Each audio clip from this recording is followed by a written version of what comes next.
Hello everyone, I welcome you all to my channel guys. आज हम check करेंगे कि आपके पार्टनर आपकी डेस्टिनी में है कि नहीं है, यानी कि उनकी जो करंट फीलिंग जो है, इमोशंस हैं, क्या सोच रहे हैं इस रिलेशनशिप के बारे में, कि उसी के थ्रू हम लोग जानने की कोशिश करते हैं कि वो क्या सोच रहे हैं, फ्यूचर प्लानिंग क्या है इस रिलेशनशिप के बारे में।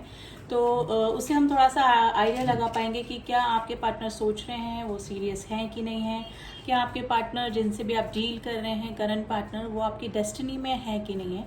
तो वही जानने की कोशिश करते हैं। तो रीडिंग जनरल है, कलेक्टिव रीडिंग है एंड इंट्यूटिव रीडिंग होती है गाइस। उसको उसी तरह से लीजिएगा एंड कोई भी इस रीडिंग को देख सकता है। मैं कैंडल लाइट कर रही हूँ।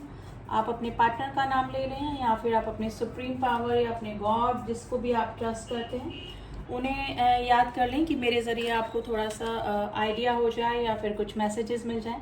तो जानने की कोशिश करते हैं कि आपके पार्टनर आपकी डेस्टिनी में है कि नहीं है इन फ्यूचर। ठीक है, वैक्स गिरने लगा है।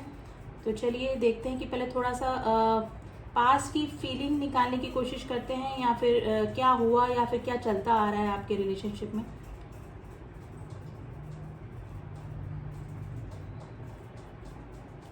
देखिए, आप इस जिस भी पर्सन के लिए देख रहे हैं, चाहे आपके साथ में कांटेक्ट में है या फिर नो कांटेक्ट की सिचुएशन में है, ये पर्सन पास की चीज़ों में उलझे पड़े हैं, जैसे ना क्लिंगिंग टू द पास्ट, यानी कि पास की चीज़ों में अटके पड़े हुए हैं, यानी कि पास में जो भी चीज़ें हुई हैं उनके बारे में सोचना, कुछ यादों से बाहर नहीं निकल पाना। तो ये स्थिति इस पर्सन की चल रही है। देखिए, पहले मुझे लग रहा है कि देखिए इमेच्योरिटी इस पर्सन की दिखाई दे रही है मुझे थोड़ा सा, या भी हो सकता है कि थोड़ा सा किडिश बिहेवियर करते हो या फिर मैच्योरिटी की कमी हो।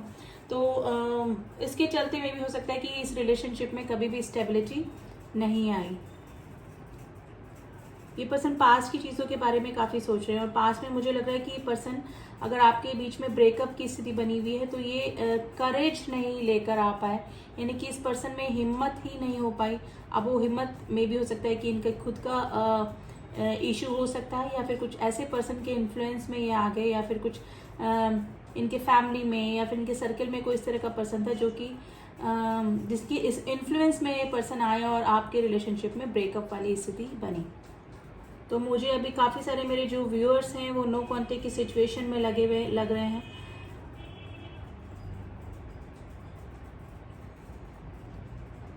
देखिए, अफसोस भी होता है इस पर्सन को काफ़ी, और जब तक इस पर्सन में करेज नहीं आएगा, ये पर्सन मतलब ये है कि आपको स्टेबिलिटी देने में भी थोड़ा सा इनको प्रॉब्लम ही होगी। और मे भी हो सकता है कि अगर पास में इस तरह की सिचुएशन आपके हुई थी तो इनमें करेज की कमी थी गाइस, करेज नहीं कर पाए ये पर्सन जो भी थे। और अभी भी अगर प्रेजेंट टाइम में कोई कांटेक्ट में है किसी पर्सन के साथ में, तो इनको हिम्मत नहीं हो रही है, या तो फैमिली में कोई इस तरह का पर्सन है, या कोई थर्ड पार्टी इशू आप दोनों के बीच में है, जिसकी वजह से आपको स्टेबिलिटी देने में थोड़ा सा प्रॉब्लम ही हो रही है।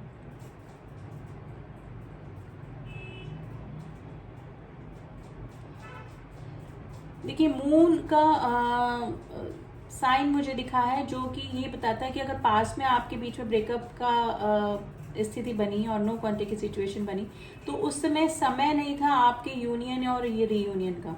यानी कि ये जो जैसे अमावस के समय काला शेडो हो जाती है, उसके बाद सही समय आने पर ही सब कुछ उजाला होता है।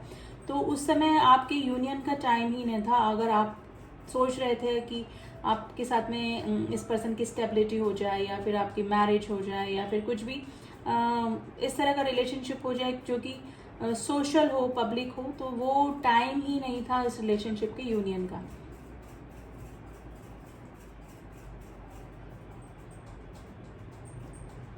देखिए, आप जो भी व्यूअर्स इस रीडिंग को देख रहे हैं, उनमें जैसे मुझे ना लिब्रा का कार्ड दिखा, जो कि जस्टिस को बताता है। आपको जस्टिस मिलके तो रहेगा इस रिलेशनशिप में। ये पर्सन क्योंकि अपने आसपास के लोगों की स्थिति ये अभी वेट एंड वॉच कर रहे हैं, यानी कि देख रहे हैं कि कौन मेरे लिए वेल विशर है, कौन मेरे बारे में, किसने मेरे बारे में सोचा, किसने मेरे बारे में सोच के मुझे सही सजेशन दिया, किसने मुझे गाइड किया और किसने मुझे मिसगाइड किया। तो ये रह के, चुप रह के ये पर्सन अभी सारी चीज़ें ऑब्जर्व कर रहे हैं, और अब इनकी माइंड में ना क्लियर हो रही हैं चीज़ें। तो डेफिनेटली गाइज, अगर आपका यूनियन पॉसिबल है, तो ये पर्सन, जैसे लिब्रा का साइन दिखा है, जस्टिस का साइन दिखा है, ये पर्सन आपकी तरफ आएंगे भी। आप अगर फैमिली इशू था तो फैमिली को भी मनाएंगे, और अगर किसी थर्ड पार्टी का इशू था तो उसको भी सॉल्व करके गाइज आपकी तरफ आने का पूरे चांसेस इस पर्सन के बन रहे हैं, क्योंकि पास में तो ये पर्सन करेज नहीं दिखा पाए, मे बी किसी के इन्फ्लुएंस की वजह से या किसी के डर की वजह से। लेकिन अब ये पर्सन गाइस सबके से आपके लिए मतलब है ना विद्रोह कर सकते हैं, यानी कि आपके लिए लड़ सकते हैं सबसे। तो ये सिचुएशन हो सकती है आप दोनों के बीच में। लिब्रा का कार्ड दिखा है जो कि जस्टिस का ही कार्ड होता है। तो अगर पॉसिबल है तो ये आपकी जो नो कॉन्टेक्ट की सिचुएशन है ना वो कम्प्लीटली एंड हो सकती है। अब मैं ये नहीं बोलूँगी कि आपको मैरिज कमिटमेंट ही दे देंगे या फिर आप लोग साथ में रहने लगेंगे, ऐसा कुछ नहीं। लेकिन आपकी जो नो कॉन्टेक्ट की सिचुएशन है और जो मिसअंडरस्टैंडिंग्स आप दोनों के बीच में बनी हुई है वो डेफिनेटली दूर होगी इन फ्यूचर। तो डेस्टिनी में ज़रूरी नहीं है कि आप शादी होके रहें या फिर किसी और रिलेशनशिप में, आप लोग साथ होंगे इन फ्यूचर। तो ये सिचुएशन मुझे दिख रही है। तो हमारा जो क्वेश्चन था कि ये आपकी डेस्टिनी में है, तो आप लोग के बीच में कितना ही कांटेक्ट नो कांटेक्ट की सिचुएशन हो, ये पर्सन घूम फिर के वापस आप लोग एक ही होने वाले हैं। अभी आपकी जो नो कांटेक्ट की सिचुएशन है ना वो कंप्लीटली एंड हो जाएगी।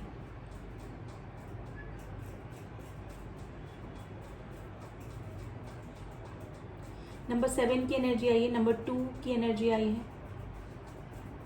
देखिए अभी तो थोड़ा सा नेगेटिविटी ही इस रिलेशनशिप में मुझे लग रही है, लेकिन ये पर्सन है ना हिम्मत जुटाने की भी कोशिश कर रहे हैं जो कि पास में ये नहीं कर पाए थे।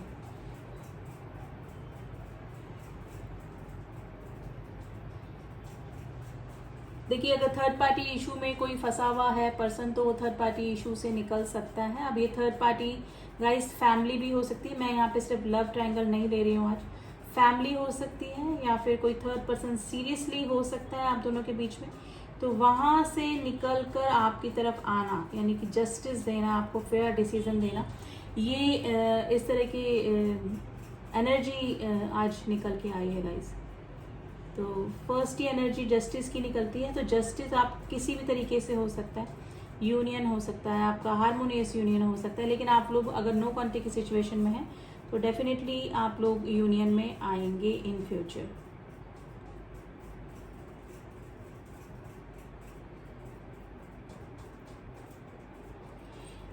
देखिए आप हमेशा इनके वेल विशर रहे हैं, ये बात इनको पहले इतनी फील नहीं हुई, लेकिन अभी जब ये ऐसे लोगों के कांटेक्ट में आए हैं जो कि फेक मास्क लगाकर इनके आसपास घूम रहे हैं, तब जाके आपकी जो मेंटोर वाली क्वालिटी थी, यानी कि आप इनको सही सजेशन देते थे।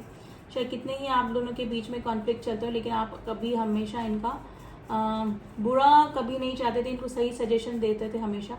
तो वही चीज़ें इस पर्सन को अभी याद आ रही है और यही रीज़न है कि ये अब आपके लिए इनका ना माइंड क्लियर हो गया है। जैसे ना किंग ऑफ स्वॉर्ड्स की एनर्जी जो कि क्लियरिटी को बताती है, क्लियरिटी आ रही है आपके लिए इस पर्सन के मन में, यानी कि आप क्या थे, क्या हैं और क्या रहेंगे, यानी कि आपकी वैल्यू देखा जाए तो मैं बोलूँ एक सेंटेंस में इस पर्सन को अब समझ में आ रही है।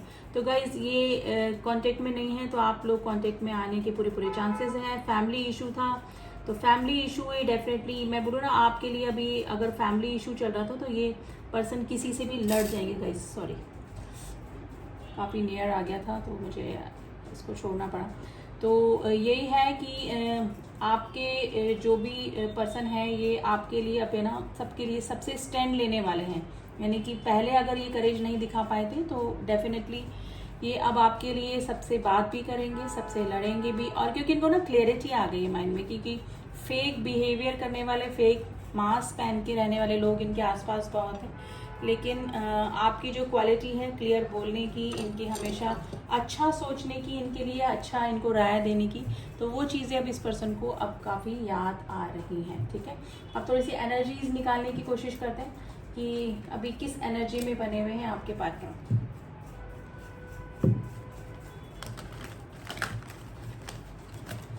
ये पहले अगर किसी के इन्फ्लुएंस में आ गए थे तो अब इनके माइंड में क्लियरिटी है, अभी किसी के इन्फ्लुएंस में भी नहीं आने वाले हैं। तो देखते हैं क्या एनर्जी निकल के आती है आपके पार्टनर की अभी प्रेजेंट एनर्जी, उसके अकॉर्डिंग हमको पता लग जाएगा। द थिंकिंग वुमेन, देखिए काफ़ी सोच विचार ये कर रहे हैं आपके लिए, और काफ़ी सारी चीज़ें आपके बारे में चल रही है कि आप इनको एज अ मेंटोर सलाह देते थे, आप इनके वेल विशर थे, ठीक है। आप दोनों के बीच में कितने ही कॉन्फ्लिक्ट्स हों, लड़ाई हो, लेकिन आप हमेशा इनका अच्छा ही सोचते थे, ठीक है। तो नंबर 47 निकल के आया है गाइज। अब आपके बारे में काफ़ी सोच रहे हैं और आपके और अपने रिलेशनशिप के बारे में भी सोच रहे हैं। वुमेन होल्डिंग अ कॉइन, देखिए इनकी लाइफ में कोई इस तरह का पर्सन हो सकता है जो कि फाइनेंशियली इनके ऊपर डिपेंड हो या फाइनेंशियली लॉस इनका करवा के गया हो, ठीक है। तो इस तरह का कोई ग्रीडी पर्सन इनकी लाइफ में हो सकता है जो कि फाइनेंशियली इनसे गेन करता हो और उसी वजह से इनके साथ में जुड़ा हुआ हो। तो ये सिचुएशन भी इनके साथ में हो सकती है। तो यानी कि लोगों के नकाब इस पर्सन के आगे से अब हट रहे हैं, यानी कि अब ये समझ रहे हैं कि कौन कितने मतलब से इनसे जुड़ा हुआ है या फिर जुड़ा हुआ था। एक कार्ड और हम लेंगे,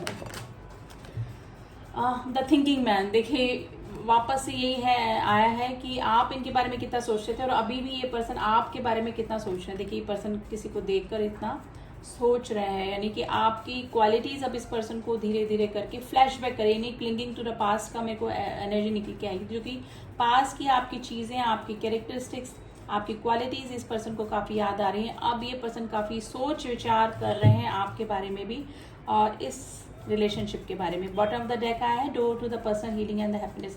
देखिए आपके साथ में अपनी खुशियां देख रहे हैं, फ्यूचर देख रहे हैं, एक्चुअली हीलिंग पीरियड से गुजर रहे हैं, यानी कि सब लोगों की इन्होंने सच्चाई देख ली, आपकी क्वालिटीज अब इस पर्सन को याद आ रही है। तो एक हीलिंग इस पर्सन की चल रही है, अच्छे बुरे की पहचान इस पर्सन को हो रही है, ठीक है। हैप्पीनेस देख रहे हैं और वो किसके साथ में देख रहे हैं, आपके साथ में देख रहे हैं। अब इन फ्यूचर देख लेते हैं कि मेजर अरकाना से देखते हैं कि डेस्टिनी में क्या है फाइनली। वैसे तो सोच रहे हैं, आपकी तरफ आने का सोच रहे हैं, आपके बारे में फ्यूचर प्लानिंग भी इस पर्सन की चल रही है।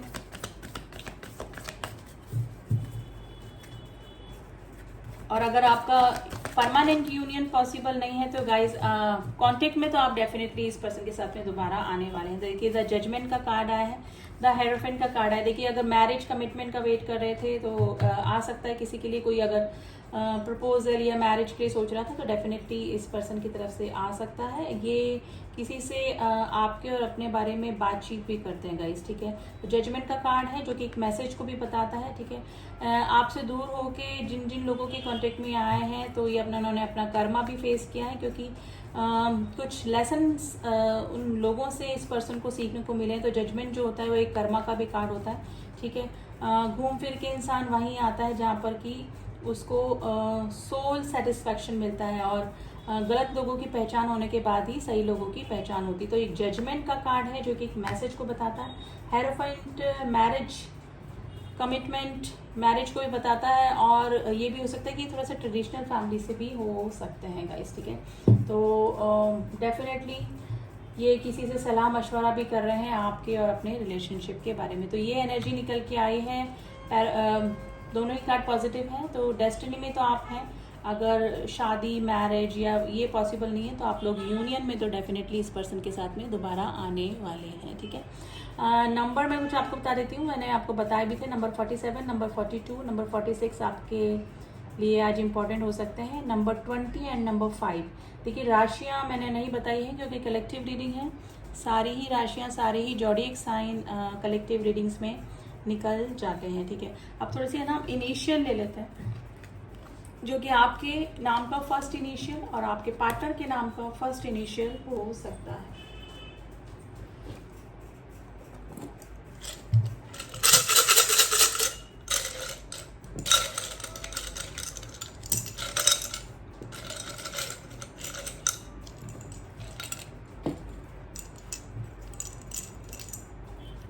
Letter E, letter Q,